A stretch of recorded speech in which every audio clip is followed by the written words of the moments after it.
Catherine Bernardo dumalo sa Bench Fashion Week at rumampa kasama ng ibang modelo ng Bench kagaya nina Francine Diaz, David Licauco, Atasha Muhlach, Andres Muhlach at iba pang mga artista at modelo ng Bench.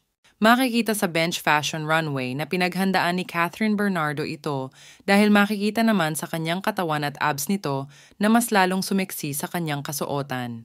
Si Catherine Bernardo ang pinaka-highlight sa Bench Fashion Week dahil ilang taon din siyang hindi nakadalo sa mga event ng Bench at ngayon ay naglaan ng panahon si Catherine para sa nasabing event. Marami naman ang natuwa dahil napanood nila si Catherine sa runway. Matatandaan na si Catherine Bernardo din ang may pinakamalaki at pinakamaraming billboard ng Bench ngayon sa EDSA. Natila, naging tourist spot din ito ng mga karamihan dahil maraming mga fans ang nagpapapicture sa malaking mga billboard ni Catherine sa EDSA.